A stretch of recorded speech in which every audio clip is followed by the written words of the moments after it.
인디안 선교의 어떤 아버지라고 불리는 존 엘리엇의 전략과 함께 또 경건주의자들을 이제 모라비안 선교 어, 함께 또 보시도록 하겠고요. 또 윌리엄 캐리가 어떻게 전략을 간략한 부분들을 보기도 하고, 또 아드람 저더슨이 미얀마 선교의 아버지로 여겨지는 분들 전략을 보면서, 또 남아공화국이 이제 남아프리카 쪽에 모페 선교사님의 그 전략들도 한번 잠시 보시도록 하겠습니다.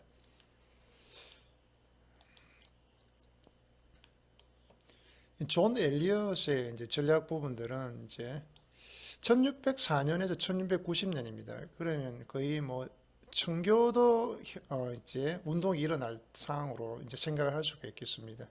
미국의 이제 매사추세츠 주에서 이제 사역하신 청교도 목사님이신데요. 이분이 이제 자신의 어떤 집 근처에 거주하는 알론킨 부족이 있었습니다. 알론킨 부족의 영적인 상황에 상당한 관심을 갖고 있었던 것입니다. 그렇지만 당시에 미국의 상황이 굉장히 열악했습니다. 정부적인 상황도 식민주의적인 그런 상황이었고, 교회 지도자들도 굉장히 어떤 백인 우월적인 그런 의식들을 많이 가지고 있었던 것으로 보여집니다. 그렇지만은 그 열악한 상황에서 엘리엇 목사님이 알곤킨 부족을 위해서 사역을 시작하십니다. 그래서 1644년에 알곤킨 부족어를 배우기 시작합니다. 그래서 46년에는 이제 부족어로 이제 전도를 하기를 시작하십니다. 그렇게 해서 이제 사역 초기에는 별다른 변화가 없었는데요. 이제 1674년에 이르러서 대략 이제 1100명의 알곤킨 부족 회심자들이 생깁니다. 그러면서 엘리엇이 14개의 어떤 기도하는 마을 모임을 만들었는데요. 거기에 이제 참여를 하게 됩니다. 이제 성경 번역에도 이제 전념을 하게 되는데요. 1633년에 알곤킨으로 이제 성경 전체 번역을 완성을 합니다. 그러면서 이 사역이 이제 영국 복음 전도에 영향을 끼치게 됩니다. 이 영국 복음 전도회 같은 경우는 영국이 가지고 있던 아메리카 식민지 국가의 원주민들을 복음하려는 목적을 갖고 있었습니다. 그래서 엘리엇은 이 알곤킨 부족 회심자들을 이제 전도자들로 훈련을 시킵니다. 그러면서 약 한 4천 명 정도의 원주민들을 주님께로 인도하게 됩니다. 그러면서 불행하게도 또 이것이 필리방 전쟁에서 엘리엇이 전도한 이 대다수 회심자들이 또 죽게 됩니다. 그래서 그렇지 않으면 이제 또 포로 수용소에서 극심한 어떤 고난을 당하게 되는 그런 일들이 생기게 됩니다. 그래서 예를 들어 이제 축출 모델로서 이제 사례로 이제 제가 볼 텐데요. 엘리엇 같은 경우는 알곤킨 부족의 회심자들을 그들의 가정과 부족 마을로부터 축출해서 완전히 분리시켜 버렸습니다. 그래서 엘리엇은 회심자들을 어떤 기도하는 마을을 만들어 가지고 그쪽으로 이주를 시켜버린 겁니다. 그러면서 그 공동체는 오직 이제 회심자들로만 구성이 된 것입니다. 그래서 어떤 최초의 축출 모델의 사례를 만들었다라고 할 수가 있는 것입니다. 그러면서 이제 개심자들이 기존 마을에 남아있을 때는 어떤 이들이 새로운 믿음을 포기할 어떤 우려가 있었기 때문이죠. 그래서 과거 종교로 되돌아갈 수 있는 우려가 있었기 때문에 완전히 분리를 시켜버린 겁니다. 배교의 가능성이 낮아지기 때문에 그렇게 확신을 한 거죠. 그래서 그렇지만 이제 19세기와 20세기 초에 중국에서 사역했던 선교사님들도 이제 이러한 축출 모델을 채택을 해버린 겁니다. 엘리엇과 마찬가지인 거죠. 그러면 중국 개심자들이 이제 조상 숭배하는 어떤 공동체가 압박이 있으니까 거기에 다시 굴복해서 다시 조상 숭배할 우려가 있었다는 겁니다. 그래서 예수님에 대한 어떤 믿음을 저버릴 수 있는 염려 때문에 선교 기지에 살게 하면서 직업도 제공을 해주고 믿음을 강화해 나간 적이 있었습니다. 특히 그래 북아프리카 어떤 중동에서 사회가 된 선교사님들은 다른 이유로 어떤 축출 모델을 사용한 것입니다. 그래서 이들은 회심자들이 직면하고 있는 어떤 물리적인 안전의 문제 때문에 이 방법을 사용할 수밖에 없었다는 것입니다. 당시에 뭐 무슬림 배경을 가진 많은 회심자들은 체포되거나 뭐 지금도 마찬가지로 채찍질 어떤 죽임을 당하고 있는 그런 상황들이었습니다. 이 사실을 알고 있는 어떤 선교 지도자분들이 이제 회심자들을 위한 다른 안전한 국가로 이주시켜야 하는 상황들이 생기게 되는데요. 이런 것처럼 어떤 핵심자들의 영적인 상황과 물리적인 안전을 위해서 축출 모델을 채택해 왔다는 것입니다. 그렇지만 이게 문제는 이제 단점이 굉장히 해결하기 어려운 부분들인데, 회심자들을 이들의 가정이나 직장이나 어떤 학교나 친지로부터 떠나게 했기 때문에 이들에게 이제 자신의 친지들, 지인들에게 복음을 전할 수 있는 기회를 완전히 잃어버리게 됐다는 겁니다. 그래서 극소수의 핵심자들만이 존재하는 지역에서 이제 복음을 전하는 것이 아직 여전히 어려운 문제로 당면해 있다는 겁니다. 그래서 이 핵심자들이 안전하면서 복음 전파의 균형을 가져오게 할 수 있는 방법은 무엇인가 하는 고민이 남게 되는 것입니다. 두 번째로는 경건주의자들의 전략입니다. 경건주의자들은 지난번에 한번 살펴본 바 있는데 필립 슈페너의 목사님의 사역으로부터 정확하게는 시작이 됩니다. 1675년에는 이제 슈페너 같은 경우는 개신교 신자들이 머리로만 아니 가슴으로 믿어야 한다는 그렇게 이야기하는 경건의 갈망이라는 책을 쓴 바 있습니다. 그래서 이제 경건주의자들은 당시 루터교의 냉담한 정통주의를 비판한 것입니다. 그래서 경험주의적인 기독교에 깊이 빠져들어간 것입니다. 이들은 또 기본적인 교리 체계는 부인하지는 않았습니다. 그렇지만은 유럽의 기독교인들이 믿음으로 살아가야 될 것을 촉구한 바가 있습니다. 그래서 슈페너 같은 경우는 기독교인들에게 개인적으로 그러면서도 그룹으로 성경 공부에 참여할 것을 요청한 것입니다. 또한 평신도들에게 어떤 교회를 섬기고 또 도덕적인 그런 올바른 삶을 살게 하면서 또 주님을 증언하는 어떤 신자의 제사장 직분을 감당하도록 그렇게 도전을 한 것입니다. 그래서 그는 자신의 교회에서 어떤 주간 기도회와 성경 공부 모임을 또 인도한 것입니다. 이제 평신도들은 이제 슈페너의 어떤 부흥운동에 적극적으로 참여했습니다. 그렇지만은 당시에 많은 성직자들의 반대에 직면하기도 한 것입니다. 슈페너 자신도 프랑크푸르트에 있는 자신의 첫 번째 교회에서 쫓겨납니다. 그러면서 그리고 두 번째 이제 베를린 한 교회에서 다시 사역을 시작합니다. 이제 베를린에서 목회하면서 이제 경건주의 본산지가 된 할레 대학교를 설립합니다. 그래서 이제 프랑케를 경건주의로 이끌게 되고 또 프랑케는 그 이어서 슈페너를 이어 이제 경건주의의 지도자로 이제 되어집니다. 프랑케는 할레 대학교를 발전을 시킵니다. 그러면서 할레 대학교 학생들에게 선교적인 정신을 고취를 시킵니다. 당시로서는 매우 이례적인 일이었습니다. 또 최초의 경건주의 선교는 이제 덴마크 국왕이 인도에 있는 덴마크의 세무역 조차지에서 어떤 복음을 전할 선교를 설립할 것을 요청한 어떤 1705년에 이제 시작이 됩니다. 왕실 전담 목사가 이제 할레 대학교를 방문을 해서 선교사를 모집하게 됩니다. 그러면서 그때 바돌롬의 지겐발크와 이제 폴리차오가 지원을 하게 됩니다. 이들이 이제 인도에 가서 덴마크 할레 선교회를 조직을 하게 됩니다. 비록 경험이 없고 별다른 재능이 없었습니다. 그렇지만은 당시에 젊은 이 선교사님들이 신약 성경에서 놀라운 전략을 끄집어낸 것입니다. 인도에서 사역하는 선교사는 회심의 장애 요소가 무엇인가를 올바로 이해하기 위해서 힌두교에 대해서 이제 신중히 연구를 해야 된다는 이야기를 한 것입니다. 그러면서 이제 그들은 이제 또한 선교 지도자들이 어떤 선교 지역에서 사용하는 언어로 성경을 반드시 번역해야 하는 것을 강조한 것입니다. 그러면서 또 개인 전도의 헌신에 대한 이야기도 나눈 것입니다. 또 이제 가능한 한 빨리 또 기독교 교육기관을 설립하고서 또한 현지 목회자 양성에 대한 촉구도 한 것입니다. 그래서 모라비안 선교 원리를 우리가 또 신뢰를 들 수가 있는데요. 바로 이제 거듭남에 대한 문제입니다. 경건주의자들 루터가 강조한 믿음에 의한 어떤 칭의에 대해서 확신을 갖고 있습니다. 그렇지만은 이들은 어떤 유아 세례가 거듭남을 보장하지 않는다고 주장한 것입니다. 그래서 경건주의 목회자들은 이들의 교회 해준에 대해 이제 거듭남에 대해서 계속 이제 강조를 한 것입니다. 또 기독교인의 어떤 삶의 기쁨을 아주 굉장히 강조를 했습니다. 그리스도와의 기쁨의 참 관계에 대한 어떤 많은 책들과 그런 설교를 남기기도 했습니다.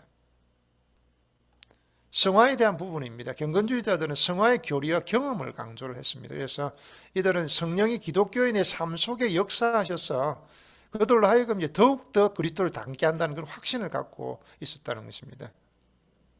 그리고 그들은 무엇보다 성경주의였다는 겁니다. 경건주의자들이 이들의 신자들에게 성경을 공부할 것을 촉구를 한 것입니다. 그래서 하나님의 말씀으로 모든 교리와 실천 사항을 평가를 한 것입니다. 그러면서 이 평신도들이 스스로 성령의 인도에 따라서 성경을 해석할 수 있다라고까지 믿었던 것입니다.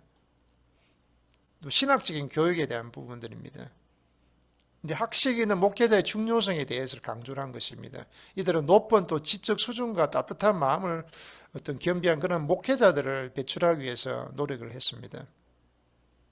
또 선교와 전도에 대한 부분입니다. 또 경건주의자들이 회중들에게 복음을 전하고 선교에 참여할 것을 촉구한 것입니다. 진젠도르프 같은 경우는 내가 죽을 때까지 누릴 수 있는 가장 큰 기쁨이 바로 어린 양을 위해 영혼을 구원한 것이다 라고 기록한 바 있었습니다.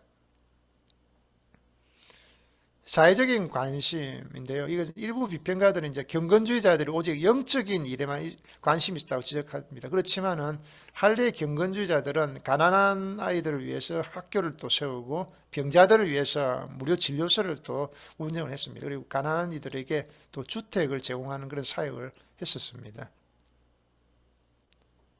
지겐 발크 같은 경우 1715년에 유럽으로 돌아오신 이제 할레 대학교에서 연설한 부분이 있습니다. 그때 이제 당시의 연설을 지겐 바르크 연설들은 그런 청중 중에서 이제 진젠도르프라는 학생이 있었습니다.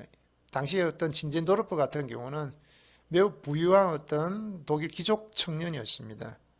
근데 경건한 기독교인이었던 이 할머니가 그를 이제 할레 대학교에 보내게 됩니다. 그래서 훗날에 모라비안 공동체의 이제 지도자가 됩니다. 이것은 이제 저희가 볼 것은 이제 모라비안 교도들이 임했던 선교 사역의 어떤 원칙들입니다. 평신도들이에요. 선교사가 평신도들이어야 한다는 것이고 자급자족해야 한다는 것이었습니다. 당시에 또 현지 언어와 문화를 배워야 하며 또 성경을 또 번역해야 한다는 것까지 포함이 되어 있었습니다. 학교를 세우고 또 성경을 가르쳐야 한다는 부분들입니다. 대중전도보다는 개인전도에 참여해야 한다는 것입니다. 예수님을 죽임당한 하나님 어린 양을 또 소개해야 한다는 부분들까지 포함합니다. 또 지역교회의 부분들 반드시 이제 셀프 가버닝, 이제 자치를 해야 되는 부분들을 이야기를 하고 있습니다. 그리고 가장 복음을 전하기 어려운 곳을 가야 한다는 것을 기초로 내세웠습니다. 그리고 윌리엄 캐리의 전략입니다. 현대 선교운동 아버지라고 윌리엄 캐리를 보통 이야기를 하는데요. 어떤 개신교 최초의 선교사로 볼 것이 아니라 이제 선교를 대중화한 인물로 보아야 된다는 것입니다. 그러면서 그의 어떤 모범과 편지들을 유럽과 어떤 북미 기독교 선교에 대한 영감을 준 것입니다. 그래서 라두레스는 이제 캐리 사역을 이렇게 이야기합니다. 개신교 선교의 위대한 세계의 서막을 알렸다라고 이야기를 합니다. 이제 1792년에 캐리가 했던 그 두 가지 사역이 어떤 현대 선교 운동의 시작점이 되었습니다. 그의 어떤 이교도 개종에 대한 기독교인의 의문에 관한 연구란 책에서 그는 선교의 성경적이고 선교 신학적인 기초를 제공하고 있습니다. 그러면서 전 세계에서 기독교 확장에 대한 그런 진술과 함께 어떻게 선교사를 파송하는 단체를 설립해야 하는지까지 설명한 바 있습니다. 그리고 캐리 같은 경우는 또 영국의 침례교 연합회 연례모임에서 이제 선교에 대한 설교를 했습니다. 그래서 이사야 54장 2절 3절의 말씀으로 하나님으로부터 위대한 일을 기대하라, 그리고 하나님을 위해 위대한 일을 시도하라라고 도전을 한 바가 있었습니다. 그래서 이 설교가 청중에게 굉장히 큰 감명과 도전을 주었다는 겁니다. 그래서 여기서 이제 BMS 침례교 선교회를 조직합니다. 그리고 자신은 인도 선교사로 자원을 하게 됩니다. 캐리와 그의 선교팀이 실행했던 전략이 이제 다음과 같습니다. 먼저는 이제 선교지 언어와 문화를 선교사는 신중히 배워야 한다라고 이야기를 하면서 동시에 선교지의 종교적 신념에 대해서도 이해한다고 이야기를 하고 있습니다. 그래서 그리고 가능한 한 많이 복음을 전파해야 하고 또 선교지의 언어로 성경을 번역하는데 우선순위를 둬야 한다 이야기를 합니다. 또 지역교회 개척의 이야기와 현지 목회자 양성의 문제, 그리고 가급적인 빠른 시간 내에 그들에게 교회 사역을 위임해야 할 것도 이제 강구를 하고 있습니다. 이제 예를 들어서 이제 선교팀에 대한 이야기를 하자면요. 폴 하트포드 같은 경우는 선교팀을 주어진 과업을 성취하기 위해 상호 의존적 관계를 강조하고 소그룹 형식을 사용한 하나의 사역 전략과 조직적인 구조라고 이렇게 정의를 합니다. 전혀 새로운 개념이 아닌 것입니다. 어떤 윌리엄 캐리 같은 경우는 사도 바울이 언제나 팀 사역했다는 것을 항상 상기시켜주고 있었습니다. 선교팀의 장점으로 보면 동반자적인 관계를 유지할 수 있다는 것입니다. 그러면 선교 지도자들이 외로움의 고통에서 벗어날 수 있다는 것입니다. 또 지속성이 있다는 것입니다. 동료 선교사의 질병에 걸리는 또 중도 탈락이 되어도 선교사역이 지속이 될 수 있다는 그런 이점이 있다는 것입니다. 또 다양한 영적 은사를 활용할 수 있다는 겁니다. 그리고 집단적인 의사결정은 좁은 시야를 극복하게 해줄 수 있어 더 큰 목표로 나갈 수 있다는 것입니다. 그리고 격려가 되어진다는 겁니다. 팀 구성원들이 서로 격려하고 또 그럼으로써 힘과 용기를 북돋을 수 있다는 겁니다. 동질성을 띌 수가 있다는 것은 이제 팀 구성원들이 이야기를 나누면서 이제 공동의 비전과 목표를 공유하면서 나아갈 수 있다는 것이 장점이 될 수가 있습니다. 그리고 성경적인 모델로서도 사실 팀 사역이 정당성이 있다는 겁니다. 사도 바울을 비롯한 수많은 선교사들이 어떤 팀으로 사역을 했다는 것입니다. 케니는 이제 다음에 어떤 선교 전략인 토대를 제공해 주었습니다. 먼저는 성경 번역과 배포에 우선 순위를 뒀다는 겁니다. 그리고 또 중요한 것은 교육 개척을 강조를 한 것입니다. 그리고 또 인도 목회자를 양성하기 위해 세란프로 대학교를 또 설립한 것이 이제 강점이 되겠습니다. 아더니람 저더슨입니다. 미얀마 선교회 개척 선교사입니다. 저더슨과 아내 애인이 인도에 먼저 정착하려고 했는데 이제 영국 동인도 회사의 반대가 있었습니다. 그래서 선교지를 미얀마로 옮기게 됩니다. 이들이 이제 1813년에 이제 미얀마에 도착을 하게 됩니다. 미얀마 언어를 배우게 되었고 이제 능통하게 이제 미얀마 인들과 의사소통이 가능해집니다. 이제 초기 6년 동안은 회신자가 전혀 없었다고 합니다. 그 기간 동안은 이제 성경 번역의 기간으로 둔 겁니다. 그러면서 1834년에 성경 번역을 완전히 완성시킵니다.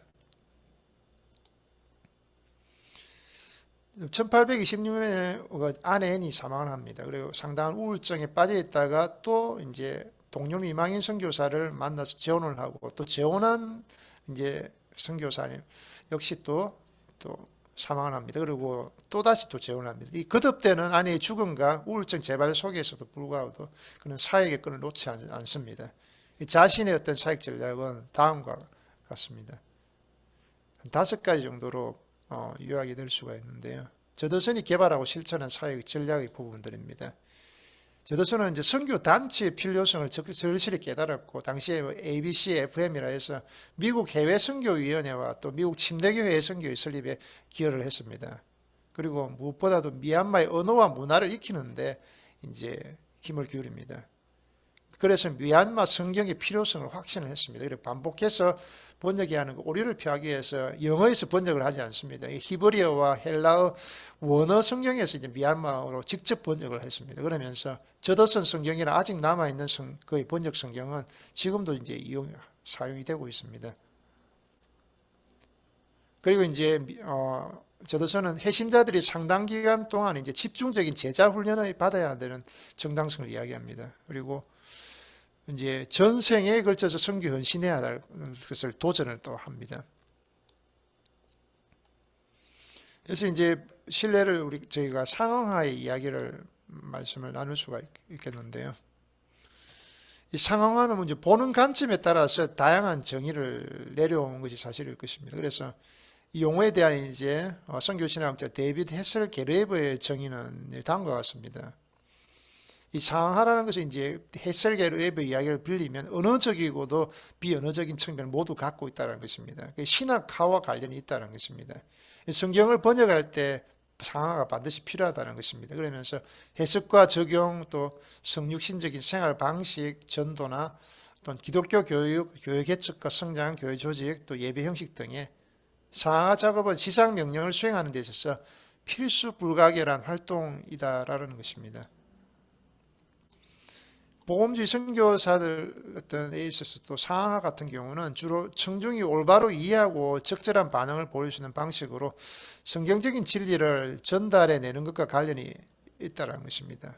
저도선 같은 경우는 미얀마의 랭군에서 상하된 의사소통을 위해서 자야타라는 어떤 공간을 지었습니다. 어떤 자야타라는 것은 휴식과 대화를 위한 공간이었습니다.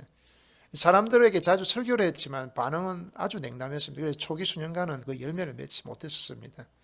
결국은 저도서는 당시 미얀마의 어떤 불교의 상황들 속에서 스님들이 가르치는 방식을 연구를 했었습니다. 그러면서 이 스님들이 자야태에 앉아서 오고 가는 사람들의 던지는 질문에 대답하는 것을 관찰하고는 이 방식을 도입하기를 결정을 한 것입니다. 그러면서 자신의 집 앞에 자야타를 지어서 매일 많은 시간을 그곳에 앉아 있었다고 합니다. 그러면서 사람들이 가던 길을 멈추어서 그와 대화하기 시작하면서 얼마 지나지 않아서 이제 첫 회심자를 얻을 수 있었다고 합니다.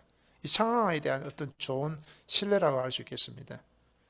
저도서는 자신이 전해야 할 메시지를 알고 있었고 또 현지언을 습득했습니다. 그렇지만은 그의 전도적인 노력은 적절한 형태의 어떤 의사소통 방법을 찾기 전에는 성공적이지 못했다는 겁니다. 그래서 이 상황하는 적절한 언어와 적절한 방식으로 성경적 진리를 전달하는 것을 뜻하는 것입니다.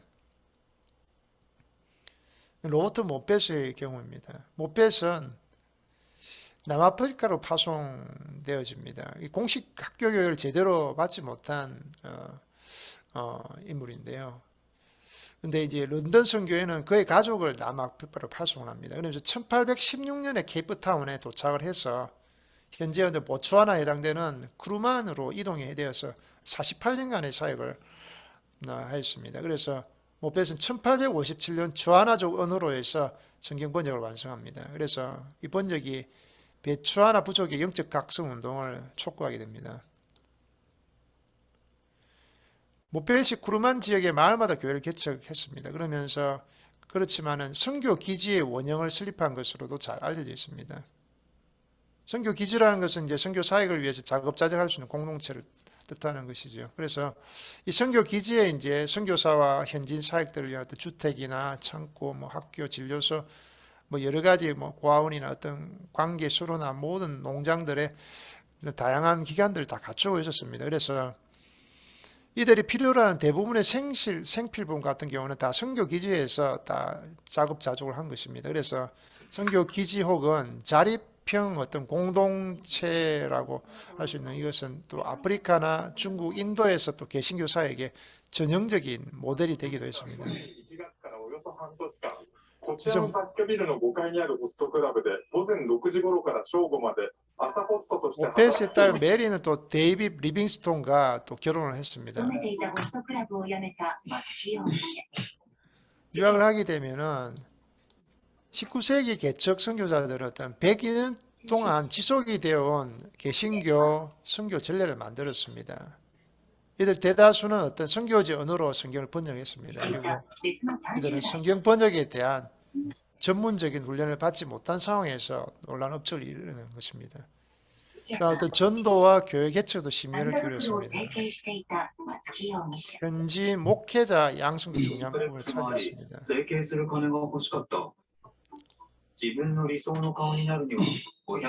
윌리엄 캐리 같은 경우는 아무리 많은 외국 선교사가 전도해도 인도를 복음화할 수 없다고 공언한 바 있었습니다. 만약 인도가 복음화되어야 된다면 인도인들이 주도해서 되어야 한다는 것이었습니다. 당시 오늘날 인도 상황을 보면은 사실 해리의 말이 옳았다는 것이 확인이 되어집니다. 이러한 전략은 인도 기독교의 발전에 긍정적인 영향을 끼친 것입니다. 이제 사실은 또 선교 기지나 선교사 마을의 전략이 부정적인 결과가 가져온 것도 사실이죠. 그렇지만 또 아프리카 같은 경우는 좀 예외일 수가 있다는 겁니다. 선교 지도자의 장기적인 사역을 유지하기 위해 또 필요한 조치였다는 것입니다. 그렇지만 중국이나 인도의 선교 기지는 점차적으로 기독교인들만의 중국으로 그 의미가 변질이 되어 갔다는 것입니다.